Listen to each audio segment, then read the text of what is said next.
Hello साथियों, welcome to new target defence academy. आज मैं आप लोगों के लिए एक वीडियो लेके आया हूँ जो कि है स्पेशली एसएससी जीडी को लेकर। एसएससी जीडी को लेकर जो वैकेंसी अभी निकली है, इस वैकेंसी की मैं आपसे चर्चा करने वाला हूँ। इस पर आप सब ध्यान देना। क्या है ये वैकेंसी, किस प्रकार से इसका फॉर्म भरें, क्या इसका फिजिकल है, कैसे इसकी तैयारी करें, क्या इसका सिलेबस है, ये आपको पूरा इस वीडियो में जानने को मिलेगा। तो ध्यान से आप देखते रहे। अपन स्पेशली बात करेंगे कि एसएससी जीडी क्या है। सर एसएससी जीडी, देखो एसएससी जीडी जो है ये एक डिफेंस की जॉब है। डिफेंस की जॉब का मतलब ये है कि जैसे कि आर्मी होती है, जैसे कि सीआरपीएफ होती है, जैसे सीआईएसएफ होती है, एनआईए होती है भाई, उसके बाद में बीएसएफ होती है, असम राइफल होती है, आईटीबीपी होती है। इस प्रकार की जो वैकेंसीज होती हैं ये सब इसके अंदर आती है। इसके अलावा एसएसएफ, एसएसबी, और अब नई जोड़ दी गई है वो है एनसीबी, नारकोटिक्स कंट्रोल ब्यूरो। ये नई जोड़ दी गई है। इसमें क्या है, इसमें थोड़ा सा क्राइटेरिया अलग है। ये आपको जैसे स्पेशल जो फोर्सेज होती हैं, जैसे कि मैं आपको बताऊं अफीम चरस ये जो होते हैं, इनके खिलाफ जो कार्रवाई करती है वो नारकोटिक्स करती है, तो इससे रिलेटेड है। ये सब एक कैटेगरी में आती है और ये एक नई ऐड की गई है। तो इसमें बस इनमें और इसमें सैलरी का डिफरेंस है और कुछ भी डिफरेंस नहीं है। सिलेबस वही है, उसके बाद में फिजिकल वही है, सब कुछ सेम है। सैलरी का क्या है, इसमें आपको मिलेगी 18,000 से 56,000 तक। और इन सब की जो सैलरी स्टार्ट होती है वो होती है 21,600 से, मतलब 21,600 से जो रहेगी आपकी 69,000 तक। इस चीज को आप ध्यान से समझना। ये तो नॉर्मली कैटेगरी की बात कि कौन कौन सी कैटेगरी इसमें आती है। इसके अलावा देखना अब अपन बात करते हैं कि इसका फिजिकल स्टैंडर्ड क्या रहता है और सिलेबस क्या रहता है। ध्यान से सुनना आप लोग। देखो एसएसजीडी की अपन बात करें तो बिल्कुल नॉर्मली सिलेबस है और नॉर्मली पेपर है। सिलेबस में आपको बताऊं तो 4 टॉपिक आपको पूछेगा। एक रहेगी आपकी हिंदी, एक रहेगी आपकी जीके जीएस, और एक रहेगा आपका मैथ, और एक रहेगी आपकी रीजनिंग। ये सब चीजें आपको पूछी जाएगी। 4 टॉपिक है, Hindi, GK GS, math, reasoning. 80 number का पेपर वर्तमान में आएगा। 80 क्वेश्चन का पेपर आएगा। 80 क्वेश्चन आपके होंगे और समय आपको मिलेगा 60 मिनट। 60 मिनट के अंदर आपको 80 क्वेश्चन करने हैं। इस चीज को आप ध्यान से समझे। पहले क्या होता था दोस्त, पहले 100 क्वेश्चन हुआ करते थे और 100 क्वेश्चन का जो क्राइटेरिया होता था वो होता था 90 मिनट। 90 मिनट में आपको 100 क्वेश्चन करने हैं। और वर्तमान में आपके पास में जो है वो 80 क्वेश्चन है और 60 मिनट है, मतलब परीक्षा हो चुकी है समय की।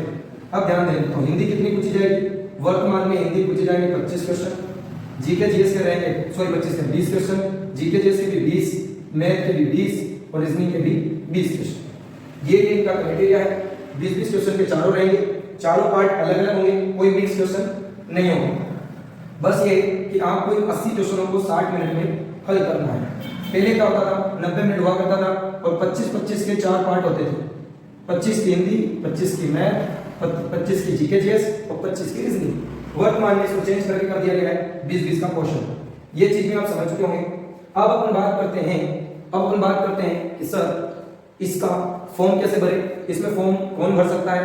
देखो तो इसमें आप यदि फॉर्म भरना चाहते हो, तो इसमें जनरल वालों के लिए जो उम्र है वो है 23 वर्ष तक। यदि आप 23 वर्ष से अंदर आते हो और जनरल कैटेगरी से बिलोंग करते हो तो आप फॉर्म फिलअप कर सकते हो। ओबीसी वाले 20 में फॉर्म फिलअप कर सकते हैं और इनको 23 तो है ही सही, प्लस में 3 साल का एज रिलैक्सेशन, मतलब आपकी उम्र 26 साल तक भी है तो भी आप फॉर्म फिलअप कर सकते हो। और एससी एसटी वालों को लिए भी छूट है। ये लोग 23 साल तक तो है ही सही, प्लस में 5 साल का एज रिलैक्सेशन है, मतलब 28 साल तक की आपकी उम्र है तो भी आप फॉर्म फिलअप कर सकते हो। इस चीज को आप ध्यान से समझो। तो सर इसमें क्वालिफिकेशन क्या चाहिए, क्वालिफिकेशन फॉर्म भरने के लिए आपको क्वालिफाइड में ज्यादा कुछ भी नहीं चाहिए, आप 10वीं पास होने चाहिए।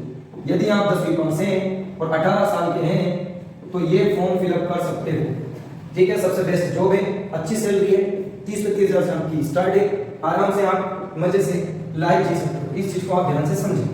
आगे अपन देखिए तो सर इसका फिजिकल क्राइटेरिया क्या है, इसका फिजिकल क्राइटेरिया क्या है। तो फिजिकल की मैं बात करूं तो फिजिकल में मेल का अलग होता है और फीमेल का अलग होता है। ध्यान से आप लोग समझो। मेल में अपन बात करें तो जो रनिंग होती है, लड़कों की रनिंग होती है वो होती है 5 किलोमीटर और समय मिलता है 24 मिनट। 5 किलोमीटर आपको दौड़ना है 24 मिनट के अंदर। लड़कियों में यही रनिंग की अपन बात करें तो 5 किलोमीटर ना होकर 1600 मीटर होती है और समय होता है 8.5 मिनट।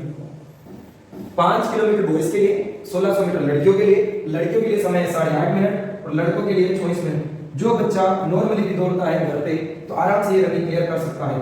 आगे अपन बात करें और क्या होता है फिजिकल में एक हाइट मेजरमेंट होता है। तो इसके अंदर जो मेल जो बॉयज का होता है वो होता है 170 मीटर और एसटी वालों को छूट लेती है कुछ मीटर क्या सेंटीमीटर, 170 सेंटीमीटर और कुछ सेंटीमीटर की छूट एसटी वाले बॉयज को रहती है।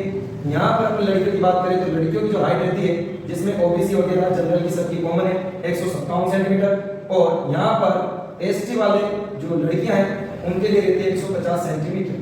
ये अभी फिजिकल का स्टैंडर्ड है। अभी फिजिकल में बात करें तो बॉयज का चेस्ट मेजरमेंट भी होता है। बॉयज का चेस्ट मेजरमेंट में 80 रहता है नॉर्मल, 80 सेंटीमीटर आपका नॉर्मल चेस्ट होना चाहिए और फुलाने के बाद आपका चेस्ट हो जाना चाहिए 85 सेंटीमीटर। 85 सेंटीमीटर। गर्ल्स के लिए कोई चेस्ट मेजरमेंट नहीं होता है, ये नॉर्मल प्रोसेसर है। सबसे पहले आपका क्या होता है, सबसे पहले आपकी होती है रिटन एग्जाम होने के बाद आपका होता है फिर कट ऑफ निकलता है। कट ऑफ में यदि आप क्लियर हो तो फिर आपका होता है फिजिकल क्लियर होने के बाद फिर आपकी एक और मेरिट आती है जिसको कट ऑफ भी बोल सकते हो। उसमें क्लियर होने के बाद आप एलिजिबल हो मेडिकल के लिए। मेडिकल होने के बाद फिर आती है फाइनल मेरिट में आपको क्वालिफाइड कर जाते हो तो आपको फाइनली क्या प्राप्त हो जाती है जॉब। इस चीज की आप समझ के चलना और इस प्रकार से इसका क्राइटेरिया होता है। इस पोस्ट के अंदर मैं भी 2 बार सिलेक्ट हो चुका हूं, फाइनल मेरिट में जाके दोनों बार बाहर हुआ। उस चीज को आप ध्यान से समझें। इसमें कुछ नहीं रहता है, फाइनल मेरिट जो उठती है वो थोड़े से हाई लेवल से उठ के जाती है। तो आप शुरुआत से अच्छी स्टडी करते हो तो आप आराम से इसमें जॉब प्राप्त कर सकते हो। इस चीज को आप ध्यान से समझें। और जो भी आपको इसका हम जो बैच स्टार्ट करने वाले हैं उस बैच का नाम है 0 to हीरो बैच। यदि इस बैच में आप भी जुड़ना चाहते हैं तो जुड़ सकते हैं। हम ऑनलाइन भी पढ़ाते हैं, ऑफलाइन भी पढ़ाते हैं। यदि ऑनलाइन आप पढ़ रहे हो तो यूट्यूब से पढ़ोगे और ऑफलाइन आपको पढ़ना है तो मध्य प्रदेश के मंदसौर जिले में एक तहसील है सुहासरा तहसील, यहाँ पर आपको आना पड़ेगा और आपकी स्टडी करवाई जाएगी। देखो इस प्रकार से ये सेटअप रहता है। यदि आप जुड़ना चाहते हैं तो बिल्कुल ज्वाइन करिए और आपको यदि ये जानकारी अच्छी लगी है तो आप वीडियो के कमेंट बॉक्स में अपनी प्यारी सी कमेंट को जरूर छोड़ें और कुछ आपको डाउट हो वो भी आप कमेंट में पूछ सकते हैं। ठीक है, इस प्रकार से इसका क्राइटेरिया होता है, ये इसका सिलेक्शन प्रोसीजर है। मेडिकल की मैं आपको बात बताऊं तो आप आर्मी के बारे में सब जानते होंगे। आर्मी का जैसे इसका मेडिकल होता है, बस चेंजेस क्या होता है आर्मी में 3 चीज नहीं होती। 3 चीज क्या, एक एक्सरे नहीं होता आर्मी में, उसके अलावा ब्लड टेस्ट आर्मी में नहीं होता और यूरिन टेस्ट आर्मी में नहीं होता, पर ये जीडी में होता है। एसएससी जीडी में ये 3 चीज इंक्लूड है और पूरा का पूरा आर्मी बेस्ड मेडिकल होता है। उसके बाद में आंखों की बात करें तो आंखें भी यहाँ पर 6/6 चाहिए। यदि आपकी 6/6 आंखें हैं तो आप क्लियर मेडिकल में भी आप बाहर नहीं होंगे। पूरा वीडियो आपने देखा होगा और आपको पूरी जानकारी मिली होगी। ठीक है, तो इसके अलावा यदि आप कुछ भी जानना चाहते हैं तो कमेंट जरूर करें। ठीक है, आपका दिन शुभ हो। बहुत बहुत धन्यवाद।